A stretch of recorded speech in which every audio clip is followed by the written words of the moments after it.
mic. Yeah. All I need is one mic. Yeah. All I need is one mic. Hey everybody, welcome back to One Mic, where I watch it so you don't have to. And today I'm here to talk about Season 5, Episodes 1 and 2 of the Paramount Network's Yellowstone, entitled, Episode 1 is 100 Years is Nothing, and Episode 2 is called The Sting of Wisdom. Now, before I get started, I want to welcome anyone who might be new to this channel and implore you to follow me on social media at One Mic Network, which you can see in the Chiron below, and One Mic if you search it on Facebook. I use those avenues to announce any news I might have on what I might be covering on the channel, and then I'll live tweet or live, Facebook live comment on things that I'm watching. So I'm a big combat sports fan, so I'll live tweet UFC, MMA stuff, boxing over the weekend. So on Saturday night, if you follow that Twitter page, you can live tweet along with me to whatever combat sports is on.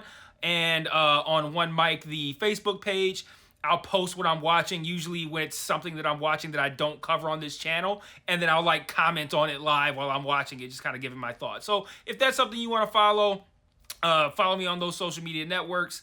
And then also I want to give a shout out to my patrons. If you're interested in joining the Patreon, there's a link in the episode description and a video on this channel called Major Announcements that break down the tiers and what you get for them.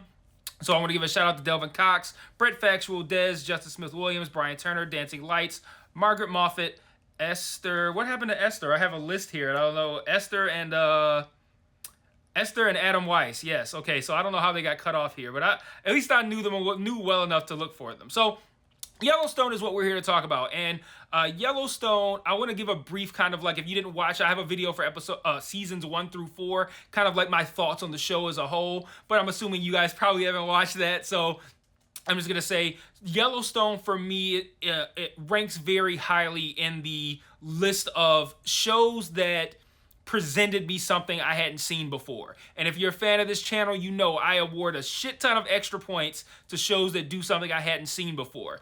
And Yellowstone felt kind of like a rural succession, and I thought that was cool because I didn't know people lived like that. I thought, wow, this is so cool. It looks beautiful. The landscapes are amazing.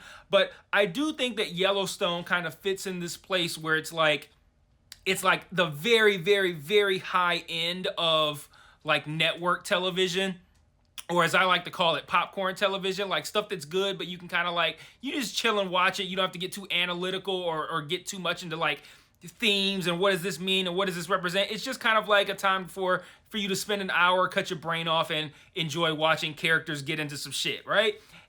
But Yellowstone is at the top end of that. It's really good in that realm, but it's not quite good enough for me to be looked at as a high-end prestige television show. And I think that's because Yellowstone's problem is that it fits too much into the network TV structure, in that it doesn't really change much from season to season. They'll change the players and the individuals, but the structure stays the same. And I'm going to talk about that because these first 2 episodes kind of stick to the structure and let me know that things are going to be pretty much the same as they have been in the previous 4 seasons, just with new players involved and even a new storyline itself. But again, the structure remains the same. So I'll talk about the structure for a moment here.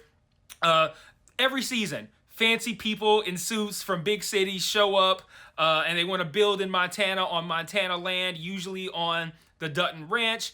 And they have some plan to where they're going to take the Dutton Ranch, whether by force or through legal means, whatever. They're going to get the Dutton Ranch. They're going to fuck it up, tear it down, build on it, do whatever. And John's mission is to stop them from getting his ranch. Same deal every season. Some fancy big city person comes in from New York with their fucking tie and their money and their iPhones and all this fancy shit, or what's deemed fancy by rural people, and they underestimate everyone in the Dutton family, mainly Beth. And as far as the underestimation goes, this season even has the direct line. I wrote it down here. I'm tired of playing with these fucking hillbillies. That is the energy that is brought into every season. That is how these people come in from these big cities into Montana, and they always look at them as these fucking hillbillies they're going to take advantage of. And then it's okay, how is Beth going to prove that she's not just some dumb fucking hillbilly, and that she, in her rural kingdom, she knows the rules and the laws and how to manipulate them better than these out-of-towners who come in and try to take advantage of her. And that's kind of that's the shtick. That's her deal. And we have two Beth enemies this year, it would seem.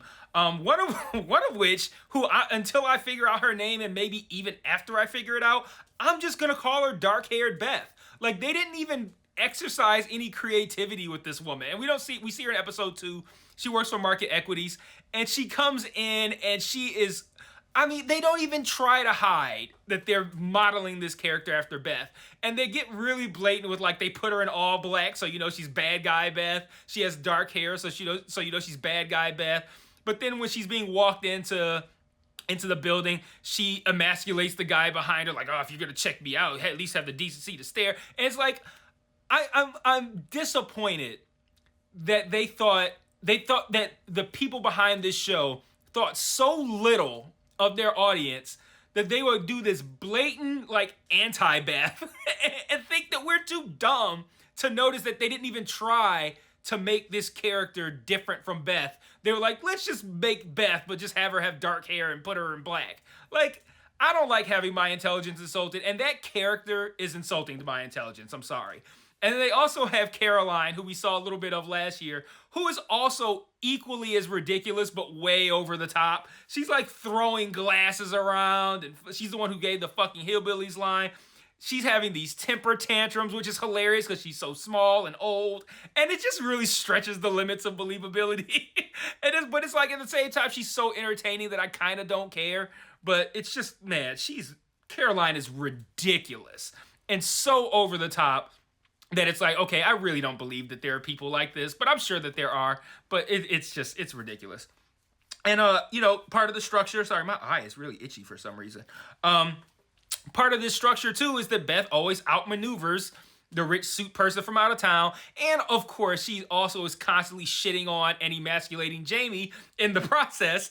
And we see a ton of that in these first 2 episodes as well. Just, again, these repetitive scenes that we've seen 8 million times where it's like, let's see how we can one-up the last time Beth shat on Jamie. And they just keep escalating it and escalating it and escalating it. And I don't mind it, but let's not all pretend this shit is not repetitive and formulaic as fuck. Like, it's entertaining, but it is repetitive and formulaic as fuck. And I even find Beth's shtick to be a little bit tiresome. You know, it's repetitive, it's predictable. You know, she started off cool, but of course we didn't know that they were just gonna just kind of recycle the same shit over and over. And, you know, no pun intended, but given the events of episode 2, the character is just, she's the personification of the term beating a dead horse. Because, I mean, they really run her shtick into the ground. But there's a scene in episode 2 at a bar where she totally shits on this guy who tries to hit on her.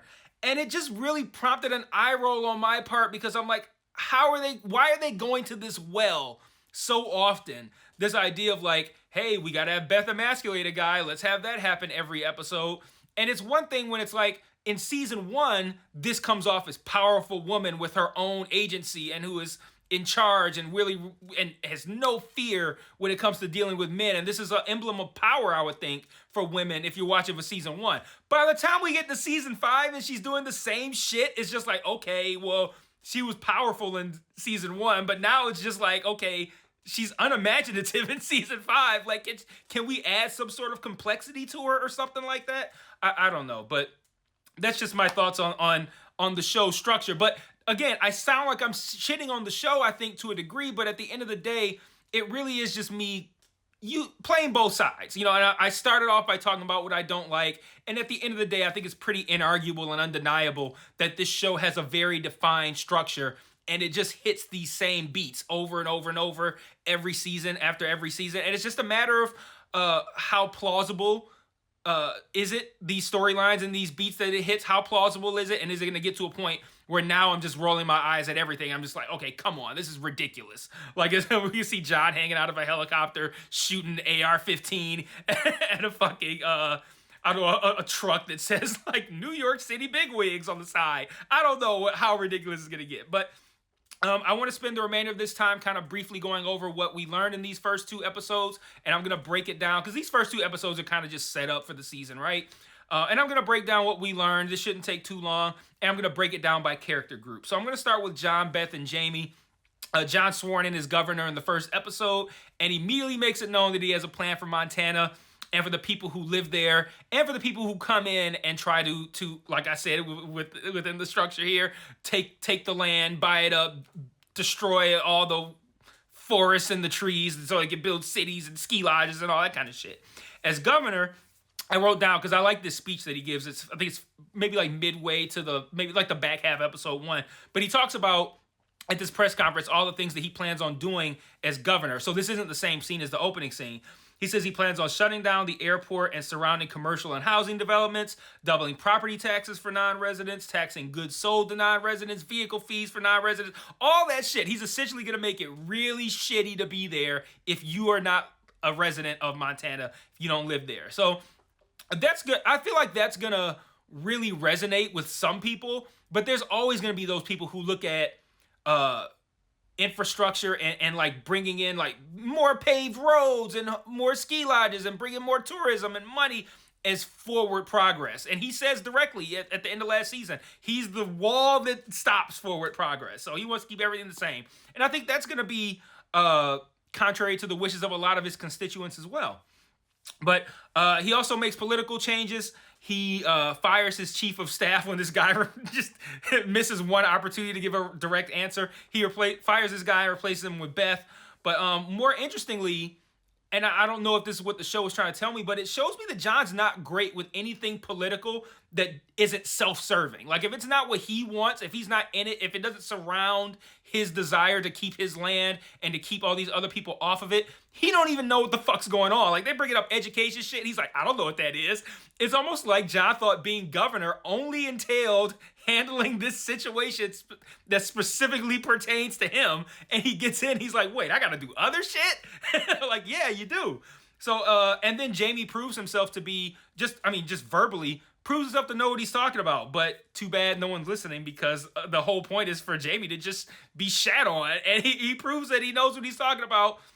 And, you know, he's like, you're going to get sued. This is wild, illegal. This is just not a good idea. All these ways that could go wrong. And then Beth, like, emasculates him and is like, yeah, now we're just going to go on with doing whatever we're going to do. And I'm like, why would you listen to him? He clearly knows what he's talking about. Beth has no fucking clue. But Beth makes this point about the agricultural zoning, and then it's like, well, Beth makes one good point, so fuck Jamie. But this now makes it so that John is going to have several parties to worry about over the course of this season. He's got to worry about Caroline, obviously, with her little... She reminded me of the old lady from Poltergeist, which, ironically, the little girl was named Caroline. But you got her throwing glasses around and shit. He's got to worry about her. He's got to worry about whoever's going to investigate this situation with these wolves, which have I talked about the wolves yet? I don't know.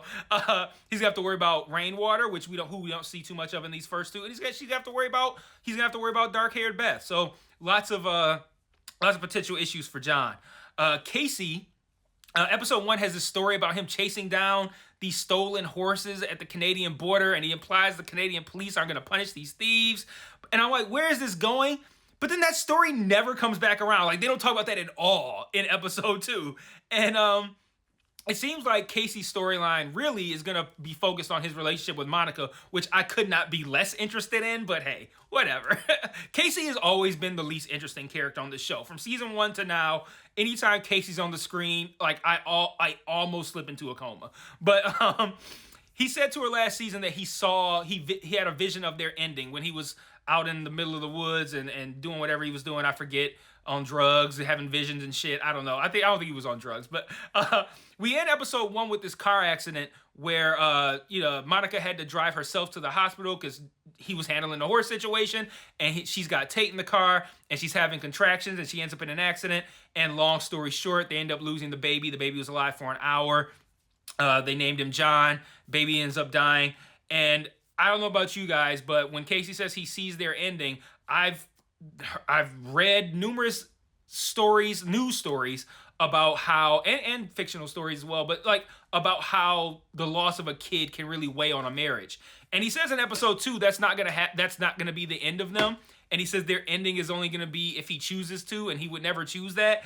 And then I just wonder, like, well, then what did you see that made you think you saw their ending if the only way y'all end is if you choose to do it and you saying you're not going to do it? So I'm like, what did you see? But like, again, I'm not here to write this shit. I'm just here to call it out if it's weird.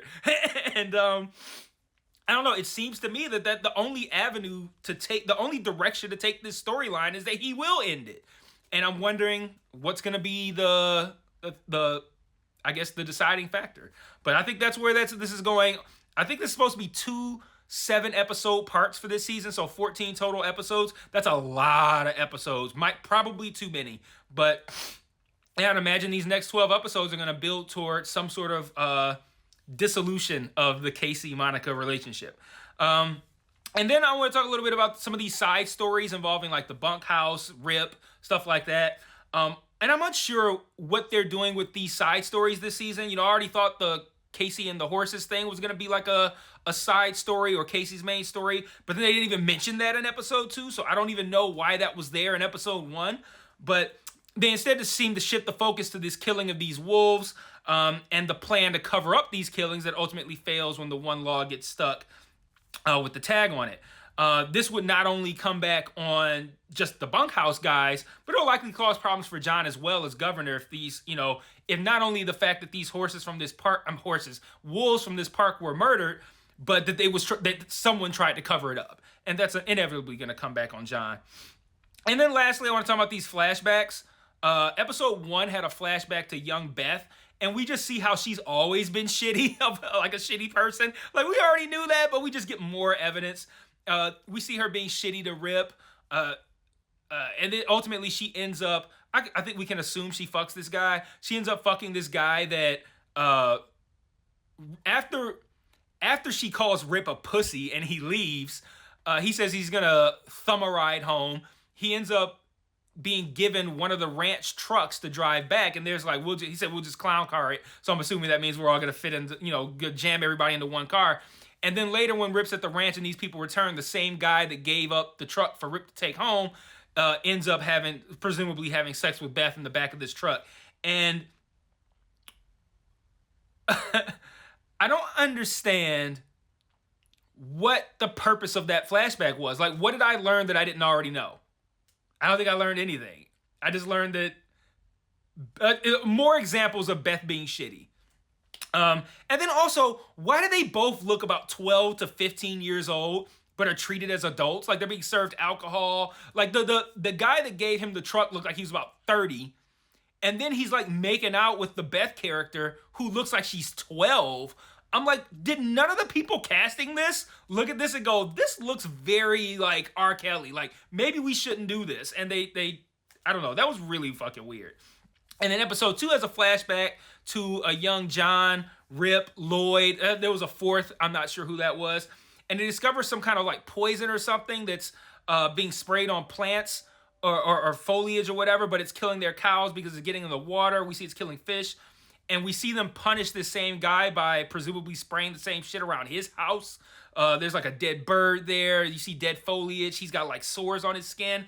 Again, I don't know what's the point of this. And I'm wondering is this gonna be like a trend where it's like we get a flashback every week and the flashback is just there for no reason? Or are they gonna have a connecting line, a through line? Are they gonna connect to the main story? I certainly hope so. Because if I get flashbacks for the sake of flashbacks, and they don't tie in or provide any more information on present day behavior, that's gonna piss me off, and I'm gonna come on camera and I'm gonna have to shit on that in front of you guys, and I don't want to shit on this show because I like it. But all in all, while the show is quite formulaic, I do enjoy the formula, and I think they work the shit out of it really fucking good. It really is good popcorn TV. Like, I'll be able to come on here and criticize it every single week if I choose to. I may or may not, but at the end of the day, the criticisms are always gonna be kind of minor, and it's really always going to revolve around the formulaic nature of the show, which, like I said, at this point, I enjoy it.